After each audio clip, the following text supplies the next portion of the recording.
Hello everyone and welcome to Square Gamers' first quick review video. We are going to be reviewing Summer Kilphe. You'll see her in the background, she's stuck in a crystal. Probably a little Final Fantasy Brave Exvius instead of War of the Visions. If you turn off your summon screen, which I did, so...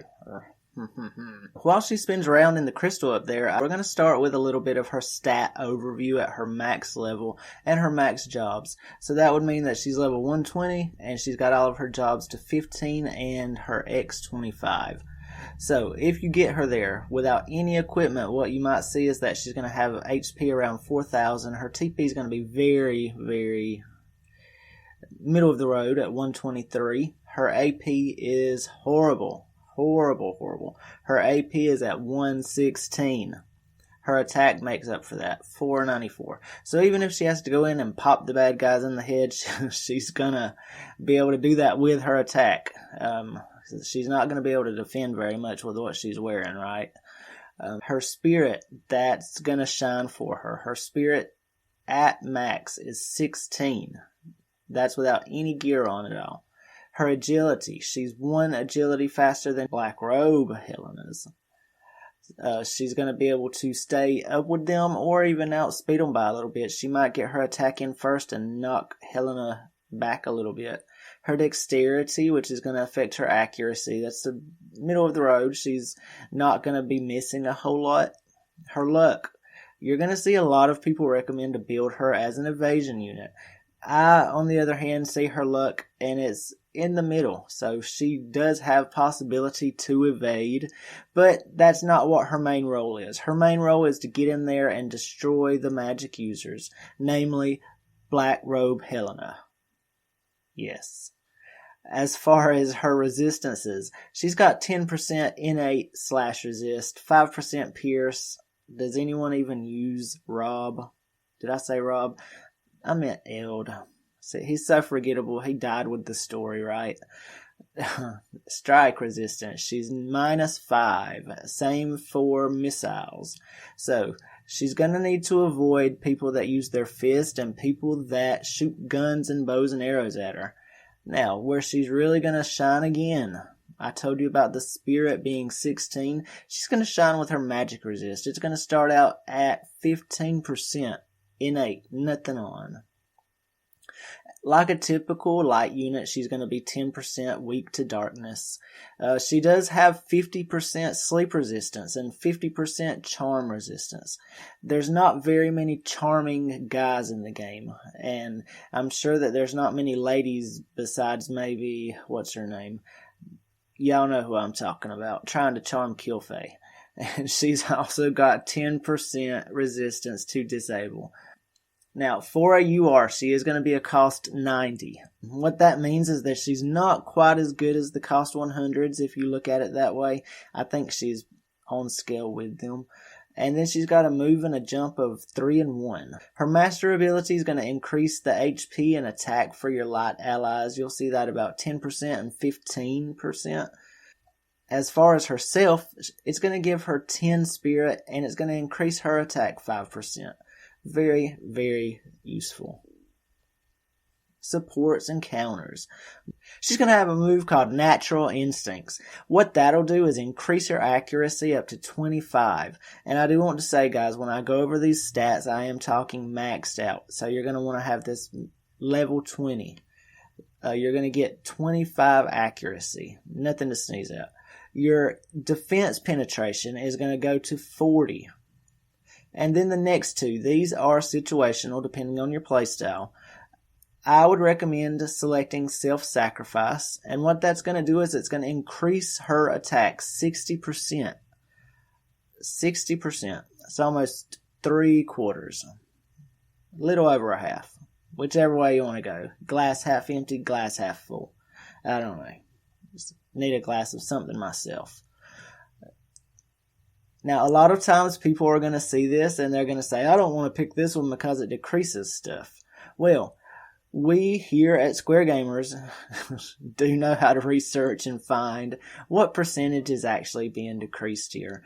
So, you're going to lose out some slash, pierce, strike, missile, and magic resistance, but at max it's only going to be 8%. You can more than make up for that with your vision cards, your espers, and your party members to help you out. Don't forget about the usefulness of your party members. They can help make up for this stuff. If self-sacrifice isn't something that you want to use, you can look at using Thief Lore. So what Thief Lore is going to do for her is it'll increase her move by 1, and it will increase her agility 12%, which will make her even faster.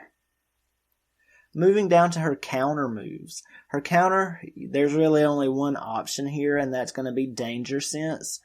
So what Danger Sense is going to do, it's not going to give her spider senses or anything. It is give her a 20% chance to counter all damage. So 20% is not that great, but they can't make these things too OP unless your name's Yuna, right? She's always proccing that move to heal herself back up. Was it Aeon Bond? And as well, it's going to reduce the damage she takes by 30%. That is good. So if she can get that in, if she can get a Danger Sense off with Helena trying to throw crap at her, she's going to get 30% of that knocked right out.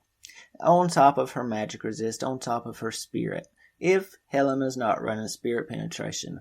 And typically you're going to see your Helena's running that little TMR that gives them a buff so that they take less damage. So a lot of times you're not going to have to worry too much. They might have a Soul of Tommaso on. Don't forget about that. But with what Kilphe brings to the table, she's going to be able to take a couple of hits easily.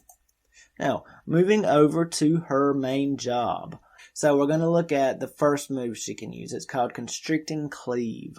It's going to damage up to 121% with a 25% chance to slow. Myself, I turn that off. Anything that says small or minimum damage, unless it's got some really good thing on it, it's like, I don't want you wasting that, girl. And this move does have a far-reaching range, so you want to make sure if you don't want her trying to do that to everyone, turn it off.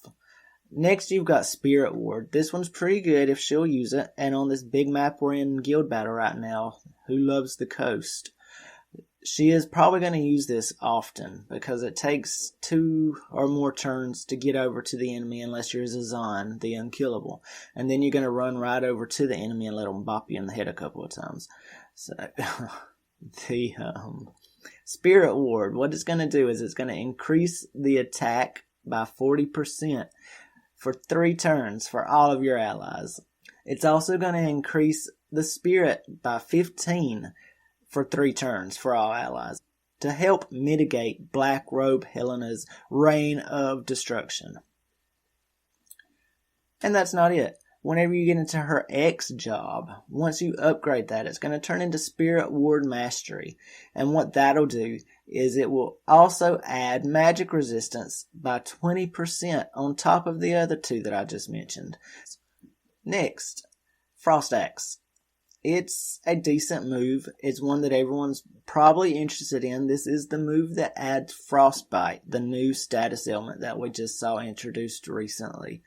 This move does do 165% damage, and it's got a 25% chance to inflict Frostbite, which will do 10 times damage for 3 turns to the target. Once you upgrade that in her X job, it's going to also give her regen. So you're going to get a 10% health restore for 3 turns. Now, usually your guild battles are probably not going to last that long, but in PvE and probably manual PvP, you're going to see that that's really useful. It does have a little bit of range to it, so it's not like you have to get right up in the enemy's face to use it. So you probably will see her use that quite often. Next, we've got Call of the Wild. This is going to increase her accuracy by 30% and also give it to her allies. And it's going to increase their slash resistance penetration by 30. That's another thing we see the meta trying to do. They don't want to get hit by all the billions of slashing units we've got. So they're building slash resistance. She's going to cut that by 30%. So a little over a quarter. Is she going to use that move? Probably not. But it won't hurt to leave it on. But do remember, anytime you use an attack that doesn't do damage, that's leaving you open for the enemy to come over and bop you a good one. So it doesn't do you any good to lower the slash resistance if they kill you right after you use it on them. her next move, this one's really good. This is Twisting Shield Breaker. It is a large damage, 200%. So keep that in mind. If you ever see it say large damage at max, that's usually about 200%. It's going to increase her defense penetration by 40. So that's going to help her take on tanks like K-Mont, who's sick of seeing him in guild battle, me. And then it's going to absorb 40% of the damage done. So anytime Helena wants to bop her with a spell, she's going to run over, throw a Black Panther punish on her. She's going to get 40% of that damage that she does to Helena back. And with some of the moves that she's got, she's going to get a good little bit of HP. So fire away, Helena. As far as subjobs, there's really no debate here. You're going to want to go with her Strider subjob. It's got 2 moves only, so you don't have to spend a lot of resources building them up. The first one is a Lupine Rend, and then you've got Tiger Maw. This one, if she uses it, can be beneficial. It's about medium damage, 165%. It's going to decrease the attack and magic of the targets. It's an AoE move by 39% for 3 turns. So that's going to knock 40% of Helena, 40% of Dwayne's attack and magic down. Very, very useful. There has been a beach party going on while we've been sitting here talking about the boring stuff. Hopefully you're sticking with me. So let's jump over to the beach and see what's going on over there, huh? We got to the beach and Kilphe and Odin are exercising. So something I probably need to do more of. So I'm getting a little gay fat, you know. I'm straight skinny gay fat. What can you do? So let's go over some recommended gear. You can already tell by her workout partner that Odin's her preferred Esper, but let's see what other kind of stuff she can use. I've got 2 builds set up for you guys. The first one is the recommended build. It's going to be tough for a lot of players to get. It does involve a TMR axe. So the first set, if you look over to the right over there, you're going to see the Odin build. We're going to start with the weapon. That is Moraga's TMR. So, any of you that's been holding out on those Earth quests, you need to get to it if you're going to be using Kilphe. That is her best option for an axe right now. We don't have anything better. I think the only other axe that we can really look at and say it's decent is the gold axe. Moving on to the equipment. Smart coat, no question there. You're going to want a barrier version of the smart coat. If you go into your game, it's that coat that's got the little green, it's cinched at the waist. Straights, look that up if you don't know what cinched means. Watch a little RuPaul's Drag Race. It'll tell you.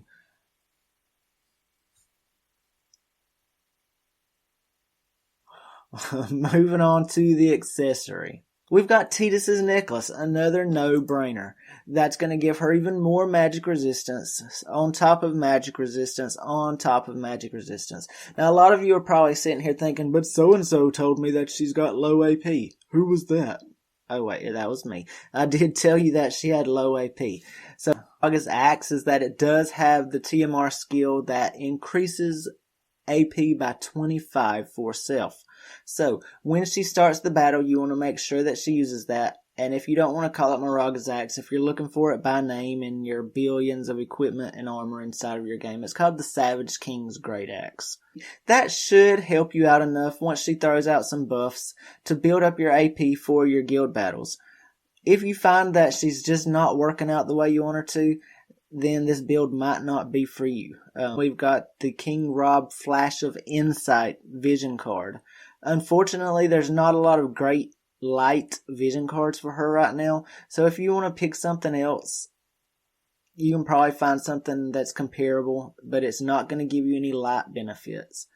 And if you're running her with other light members, you know you always want to stack as many buffs as you can. So her HP is going to jump up to 6,200. Her TP is going to be 169. She's going to start out with 52 AP.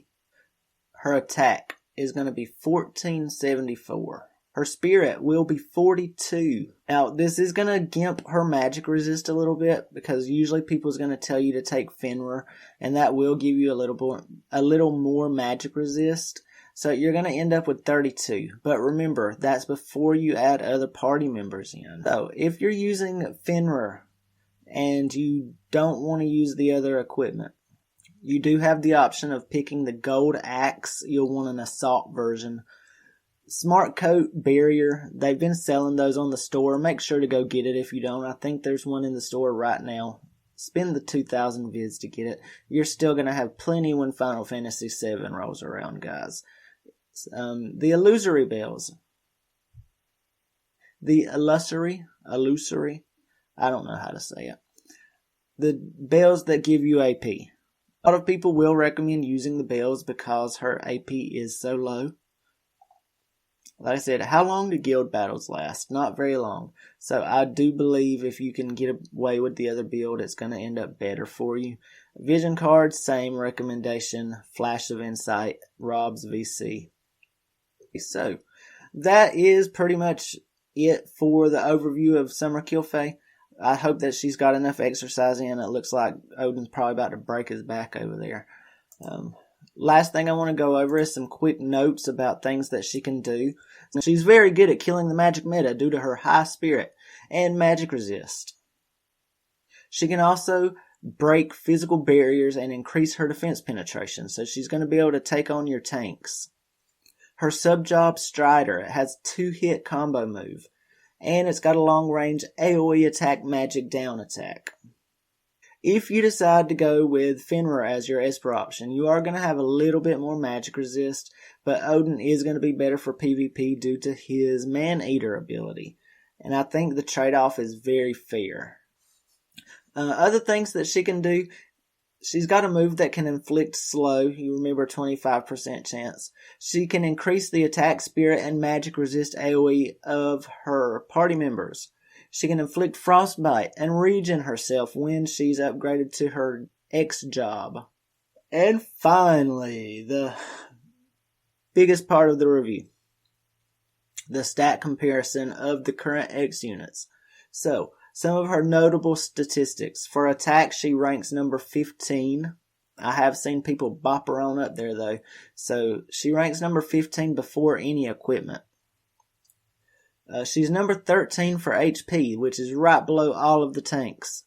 She does have extremely low AP, so if you're finding that using Miraga's Savage Great Axe isn't working out for you, switch over to Bells and throw a gold axe on her. We should be getting another axe soon, eventually, maybe, just like the Santa outfit. Where is that at? Ho, ho, ho. Her agility is on par with the meta. It's about 1 above Helen. If they're not running the Black Robe Helena card, she'll be able to keep up, and who's to say your team's not also running that? Her luck's the middle of the road, so she's not going to really be used as an evasive unit, no matter what people are trying to tell y'all. Yes, she can dodge, but how many units do we have that's got guaranteed hits? Every team has at least one, so I think you're better off building her for magic resistance or attack. Overall, I do recommend pulling for her. She's a limited unit, so if she ends up blowing the meta up and you didn't pull for her, you're not going to be able to get her again until next summer, maybe. You saw how long it took us to get the other ones. She might not ever come back. And by the time she does, we're going to have new summer units to go after. A lot of people are expecting Summer Elsorel next week. Maybe the Final Fantasy VII collaboration. Who knows? But your chances of getting her right now are very good. She's got plenty of shards to get. So you can either put her with Yuna, Warrior of Light, Kmont, or you can throw her in there with Dwayne, Zazan, Helena, whoever you want. She is unique. She's a brand new job. We've not seen anything like her yet. We had Yerma Odoa. That's Kilphe's girlfriend. Okay, yeah. Odor. If you've already got a meta account, she's probably not going to change anything. You're probably still going to be in as much of a good place as you are now. But who else in the game can do flips like you've seen her doing for the last 10 minutes? She's worth it, guys. Go for it. Her TMR, before I forget to talk about that, a lot of people are going crazy for the TMR. It does give shell, and it does have 2 uses in battle. So, For your guild battles, you can use it on your first battle, and you'll probably see it get used on your second battle, as long as the first one doesn't take too long. I do recommend pulling for this unit. Do not sleep on her. I know she's not the man unit that all of us gay gamers wanted. Maybe next time I am going to keep pushing for equality in this thing. We do need to see Summer Engelbert eventually. Until next time, guys, this has been Yuppiekin with Square Gamers Reviews, and have a gay day.